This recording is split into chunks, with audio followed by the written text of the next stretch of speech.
So, hi, I am Adam. This is View from the Bottom. Take it away. Just kidding. That's it, huh? I was talking to Josh before this and he's like, "Well, do I start it or what?" And I was like, "No, you're not going to start it." So I figured I'd just throw it right at you right off the bat. But no, I'm pleased to introduce Josh here today to give his testimony and to talk about where he's been, where he came from and where he's going. So, if you want to just get right into it. All right, sounds good. Should I be looking at you or should I be looking You can. at the, It's better if you just look at the ceiling. It's uh, more natural. The is it? lighting really beams off of us when we do Okay. that. No, Makes you it can look look like I'm at really you can reminiscing. look at me. I don't Yeah. care. Okay. Okay, cool. Yeah. So like you said, I'm Joshua Haney, 33 years old. Um, I grew up small towns. I was born in Wichita Falls, Texas, grew up in Oklahoma, Ardmore, Oklahoma. Moved to Houston area whenever I got into high school. Um, Whenever I was younger, I grew up in a Christian home, both two family household. And God was talked about a lot in my childhood. But we always really struggled to make it to church and be real involved in the church. There was a lot of anger in my household. My parents just have never got along very good. So they always constantly arguing or fighting. And at times it would get physical and sometimes, it would get pretty rough.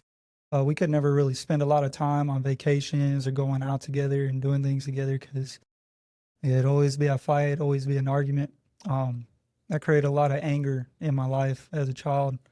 Um, was real angry at my dad for treating my mom that way and angry at my mom for sticking around and just kind of like bearing through it. Although I know, they stuck together for us inevitably, growing up. I realized that the older I get. But yeah, it made me a very angry child. I was pretty good growing up in middle school, elementary school kind of areas. But when we moved to Houston, kind of fell in with the wrong crowd. Lived with my uncle and my cousin, and my cousin wasn't the best influence in my life. Um, we got into a lot of trouble. Started getting into drugs and going out every night and just hanging out. Running the streets every single day, every single night. So at the age of 13, I really dove in head deep into everything that they were doing. All my friends around me at the time were his friends, and none of them were the best of influences. Age 13, I had done pretty much every drug there was, from cocaine to heroin to marijuana, Xanax, muscle relaxers, pretty much anything you could think of. I had already done it at the age of 13. And it's just getting involved, trying to have a good time, trying to have fun. I didn't really have any outlet to look forward, wasn't into sports or, just trying to find a place to really fit in. And those were the people that accepted me more than anybody else, were the people that were living that lifestyle. Of course, being 13, you didn't have a lot of ways to make money. So cocaine's a pretty expensive drug. We found ourselves going out every night, stealing from people, stealing cars, robbing people, um, just anything we could do to get money to get the drugs. That's what we do. And, I was impartial to cocaine, but it was really anything that would get me high to keep me out of a sober mind state. I hated the feeling of being sober. Just felt alone, felt very angry. Um, so being sober was a horrible thing for me to Mm. want to deal with. So I got into that for a long time. Eventually, my parents decided to move us out from my uncle's house and move to another place in Spring. Moved there. And at that point, I didn't really have negative influences in my life. I actually ended up becoming the negative influence. Um, found a whole new group of friends, and I was the one that ended up introducing drugs to those friends, instead of the other way around. And instead of, someone else bringing all the horrible ideas, I was the one that was bringing the horrible ideas. I started selling cocaine, selling weed, um, to make more money to buy more drugs. And, I really didn't put a value on anybody else's life but my own. Um, I didn't. I only cared about what the people could do for me or how they made me feel whenever I was around them. I didn't really care for anybody else. I didn't care about my family. I didn't care about myself. I didn't care about my friends. Um, I was just in a pretty dark spot, in and out of relationships constantly. Sleeping around. But yeah, I did that for a couple years, the weed and cocaine, and then started moving into hallucinogens, selling mushrooms, selling acid, and really found myself in a dark spot. It just kept getting deeper and darker, and meeting more and more wild individuals along the way. Met some the people that I was around were heavily into demonic activity. They were hanging around warlocks and witches. People that profess to selling their soul to the devil to make a name for themselves or to come up in the world. And those were the people that I hung around on a day-to-day basis. Just really lost. And I always believed in Jesus. That was a core memory in my life. I had gotten baptized 3 different times in my life, like trying to make a change and come up out of it, and trying to change my life around. Eventually I got fed up with the way my life was going. I went to juvie twice growing up, been to jail in and out of times, probably about 5 times I can think of. Uh, and I just got tired of the way I was living my life.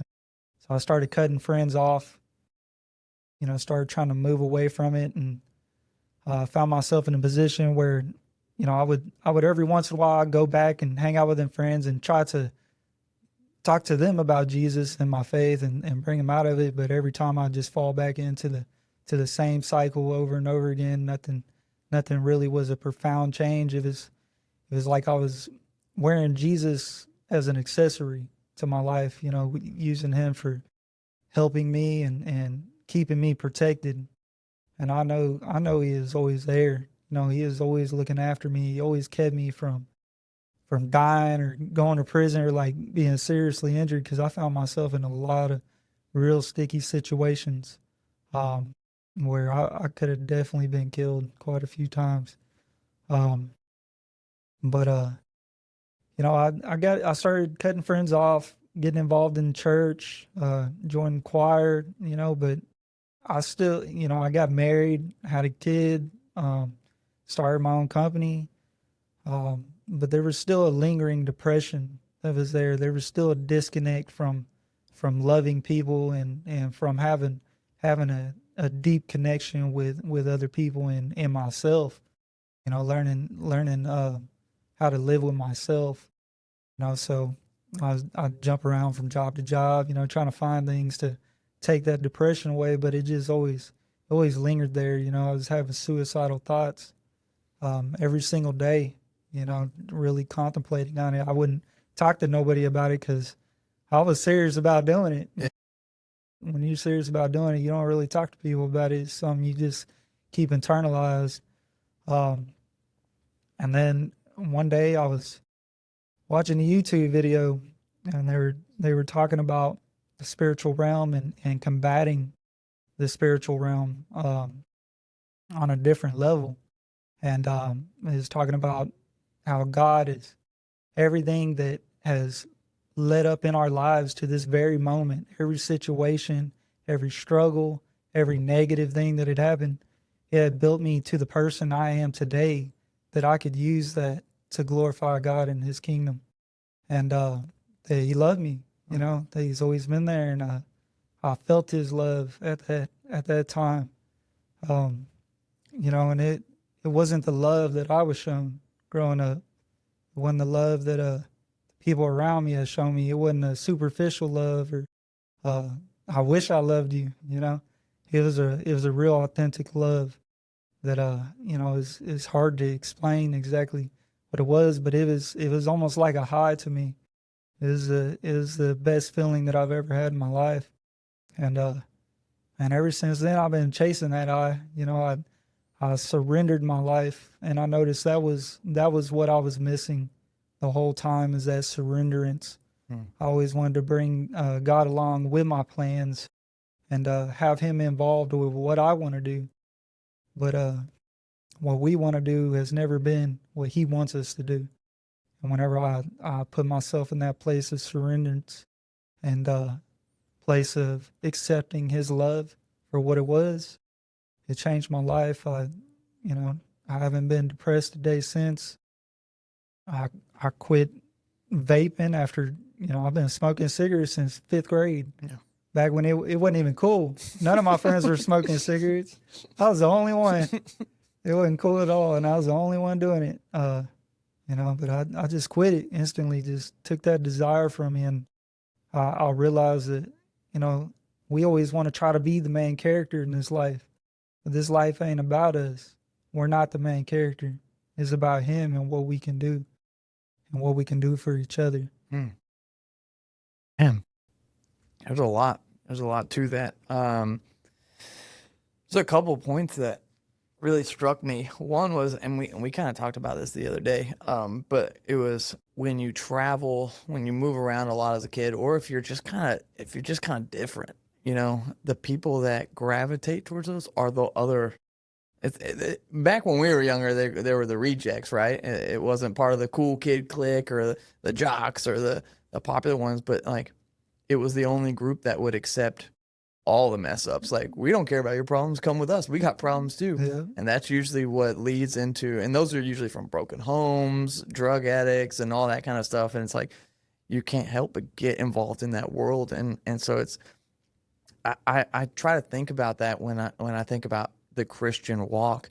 There's plenty of verses about it. One of them that comes to my mind, pull it up for me, thanks. But it has to do with him. They were kind of chastising the church. They're like, if you have a poor man and a rich man come into the synagogue and you give the rich man the front row seat or the good seat, you know what?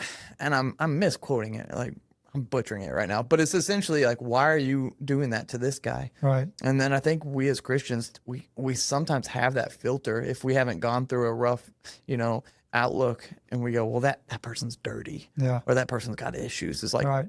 do you see what kind of an impact you could have on that? That person just wants to be loved, right? And obviously Jesus is the only way to fill that. Yeah. But if we as Christians look at them knowing that that's what they're really looking for, they might have a hard exterior, but they're looking to be accepted somewhere. Yeah. And who are we as Christians to not accept them and say, and give them the truth, give them the light, tell them who Jesus is. And they're going to question it. I guarantee you they might reject it, but at the same time, they're going to go, well, maybe there is something about Jesus. So I think that's part of your story that really captivates me, where I'm like, it's a call to anybody, any Christian that's watching this. Like, you should be reaching out to everyone, not just the people that that you'll get along with, right? Definitely. You should be looking for the people that maybe is uncomfortable. Maybe you look at them and you're like, I'm not going to be able to, I don't know how to relate to that person. It's like, yeah, you do. You're human. Yeah. You know what I mean? Like, take that filter off and just love people for who they are and where they're at, and you're really missing out on some of the coolest things that God will do in our life, my opinion, right? But like, he will show those people moving in a positive manner, and you'll be like, man, I got to be a part of that, right? God used me in that person's life, and it's such a glorious thing. Like, I can only imagine what you or my life would have been like if Christians would have accepted us right off the bat. Like, hey man, you look like you got issues, and obviously maybe Maybe not that way. Maybe don't come at them that way. I don't know, man. It would have worked with me when I was young. I'd be like, yeah, I do. You want to hang out? And I probably would have been coming at them, trying to influence them for the wrong reason too. But like, maybe they win, right? Maybe they are the ones that win that battle, hopefully. And that comes back to the hypocrisy is in the church. Like Jesus said, that you would spend all this time cleaning the outside of the vessel, but on the inside, is dirty, is not clean. And I think of that, people that grow up in the church and they're very, very well, in the church, plays in the church, it's hard to see that inside, whenever, everything's so focused on the outside, Yeah. is a distraction. And I found the things that make you the most uncomfortable in life tend to be the most rewarding.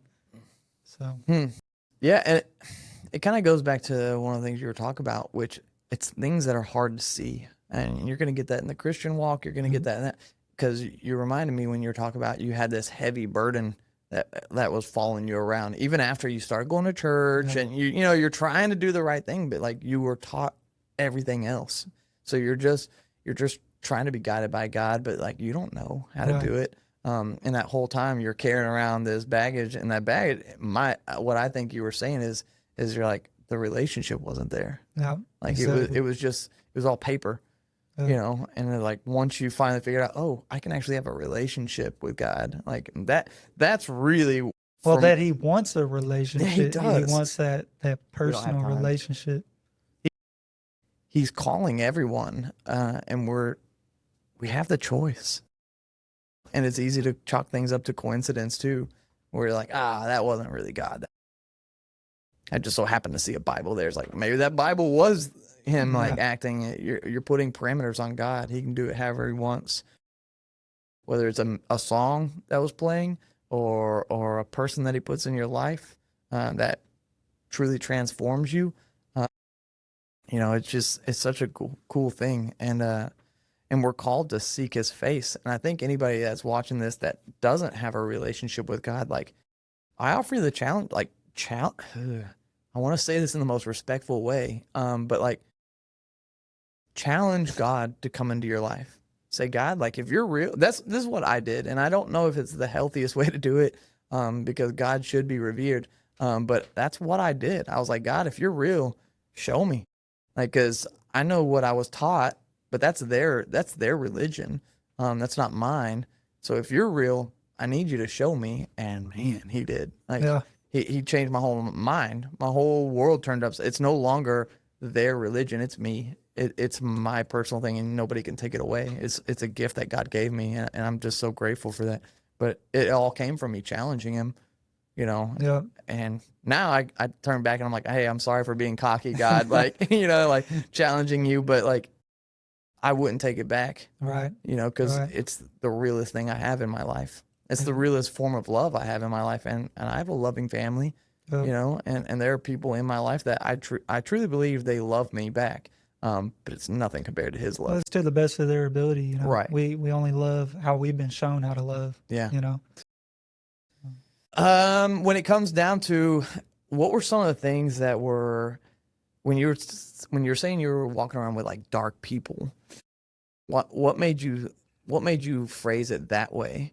Like, because you said some of them were openly confessing, or like saying like, hey, we gave our soul to the devil, right? And I thought about that, and I think that is a lie that they believe. I know it's a lie that they believe, that they can sell their soul, but like, I heard one time it was like, if it's not yours, you can't sell it, right? Right. It was never their soul to sell anyways. Yep. So I think a lot of people believe like, oh, I have this in my past, and I sold my soul to the devil. It's like, you can't sell your soul to the devil. It's a trap. It's just a trap. It's a to trap. try to get your mind set in that path. Yeah. But yeah, it's not yours. Everything belongs to God, right? I was talking to a guy yesterday, a young man, and I was telling him about Jesus. He was curious, and I was telling him about it, and he goes, I've got too much sin in my past. And I go, yeah, we all do. I was like, you got too much sin in your future too, just to let you know. And like, that was really deterring him from like, I just can't. It's almost like he was saying, it's a waste of my time. God won't forgive me. It's like, is that God saying that? They're like, show me in the Bible where it says like, if you have this many sins, like, you're too far gone. Right. And you can't, right? Because God will change our hearts. Like, he'll make us a new man or woman. Yeah, Satan likes to put that shame in your heart, and try to make you feel unworthy. But everybody's worthy of love. Yeah, for sure. Yeah, and he's always been there, man. He's always there, just waiting, just sitting there with his hand out, just waiting for you to make that step, to make that decision. So when you I'm thinking about when you were talking about you're going through the church and you're just kind of going through the motions. It sounded like, right? What was it that made you realize like I gotta surrender? You said the YouTube video. Like, what in the YouTube video made you go like I gotta surrender? I can't remember specifically, Yeah. to be honest with you. Hmm. I really don't. I don't even think they were talking about that. Yeah. It was more. They might It was not more have. just something like they said something and just like clicked in the back of my mind. I don't even think they were talking about surrendering. Yeah. It's just something clicked all of a sudden, and I was like, "That's where I've been missing it." Hmm. I hate that I understand you because I'm sure there's some people that are like I don't understand. But when I've already told my testimony, but mine was a song that hit me, and I was like, that's like God speaking to me. And so I said, like, I'm gonna go to church because I don't know what else to do. But God, I need you to speak to me in that sermon. And I can't tell you a word that sermon was about, but I Yeah. can tell you the feeling I got when I was there. Right. And like, and I just, it was almost like my sight was like focused in like Yeah. on the pastor. Don't even know what that who the pastor was or anything, but it was just honed in, and I was just thinking, and like everything he was saying, and I was like, oh no, like I was wrong this whole time. Like God is real, and like and that was my pivotal moment of like You're I got just like getting downloaded with a bunch of information. really it's like the Matrix. Yeah. They were like, you want to learn jujitsu? I was like, I was going, Yeah. and they're like, Yeah. yeah, and I wish that there was somebody that, walked alongside me the whole time. They'd be like, this is incredible. Like, he knows jujitsu. And so, like, give me more. No, It's I funny did. you say the Matrix though, because I always think of it like that, man. It's like it's really like you're walking around just completely oblivious to what's really going on around you. Yeah. And that's what it was. Is there's a spiritual battle going on around us 100% of the time, every second, every moment. Mm-hmm. It's not just physical, and I think that's really what clicked it for me is, we're meant to be warriors. We're meant to be warriors in this battle of life. Yep. We're not meant to lay down and just coast through life. We're meant to stand up for something. Yeah. I think there's a movement going right now. And I think it's people that are starting to wake up to how dark it really is. They might not understand it as the spiritual world. They might, even I balked at that for a long time, like, okay, the spiritual world. But like, the more I'm starting to like, be like, all right, God, if there is a spiritual world, like, let me see some of it. I'm like, I'm seeing a lot of it now. And it's like, be careful what you ask for, because God will open your eyes to certain things. And you're like, oh, there's a lot of evil in this world. Yeah. But we're called to be warriors, like you said, to shine the light on that. I think that's another part for me is that, I had things when I was a real young child that exposed me to the spiritual world that, I don't know if we're trying to get into all that, but yeah. So, when I was real young, my dad, he worked for himself. And he's doing construction work, remodeling houses. My mom worked at the time, so he was taking me to work with him to the jobs. And it was an older couple. It was a teacher, a man and a woman. This was back when we lived in Wichita Falls. And he would take me with him while they were working, him and my uncle working on the house. And he would have her watch me, while they worked on the house, because she was a teacher. And they went back there a couple of times, and the second time they went back, there was a room that had a book open on a pedestal, and my uncle went over there and started, looking through the book, trying to read it, but it wasn't in English language. It was a different language, and he said that he started feeling sick to his stomach and started feeling real dizzy when he started reading the book, and so then they got up and left. And my uncle just told my dad, I started feeling sick. And so they just left, and they didn't really discuss, kind of what happened. And so my dad went back and worked on the house again and took me over there. And she was watching me and stuff. And this time she gave me this doll. It was an Odie doll, from Garfield, the dog. So she gave me this dog, and she told my dad, she was like, I give all my kids at school this dog. We took it home and stuff, and man, I was probably like 6 or 7, right? I don't even remember the dog, but all I remember is, I don't know if you've ever been like just sitting there and you could kind of feel when someone's staring at you. So then you like look, and then they are really looking at you, and Mm-hmm. you're like, it make this weird contact. Well, I would be sleeping, and I would get that same feeling, like something was staring at me, and I'd wake up in the middle of the night, and it'd be pitch black. You know, I didn't sleep with a night light or anything. And I'd look down the hallway, and there would be a shadow figure standing in the hallway that is darker than the darkness. I don't know if that makes any sense, but you know how whenever you've been sitting in the dark for so long, Yeah. you can kind of see in the Yeah. dark. But this figure was darker than the darkness. Man, I'd wake up screaming. It'd terrify me every single morning or every night, you know, whenever it was. I'd get up and I'd run to my parents' room screaming and crying. And then one time I remember waking up, and it was different shapes, different forms. It wasn't the same shadow figure every single time. It was different. And then I remember one time I woke up and I looked, and it looked just like my dad walking up the hallway towards me. And I was just like, Dad, is that you? Never replied. Got up screaming, ran to my parents' house or my parents' room, and they're both in bed. And I'm just crying. And then finally, my uncle and my dad were talking about the same job, because I guess they just finished it. And my uncle told him, you know, what he had found and what the lady said. And so my dad kind of put two and two together and started praying about it and got rid of the doll. And, you know, man, I never saw it again. Never saw it again after that. That's weird. And and I know it's real because, you know, 7 years old, it's like, that scarred me for life. Like, that's something Yeah. that's like deeply rooted in my life, you know, that I'll never forget. That's some weird stuff. It is, man. But like, that was like the beginning of, you know, learning about the spiritual realm, because ever since then I found myself around, you know, people that dabble in that kind of stuff, you know, growing up. For some reason, people that dabbled in that kind of stuff kept finding their way towards me. Yeah, I say it's weird, but like it's very common that people have these kind of experiences. But it's weird because our culture, at least here, is like, if you talk about any stuff in this area at all, it's like, oh, that dude's lost his mind. Crazy. Like, they're crazy. Yeah. And it's like, even I look at when people talk like this, I'm like, they might be a little insane. You know what I mean? Yeah.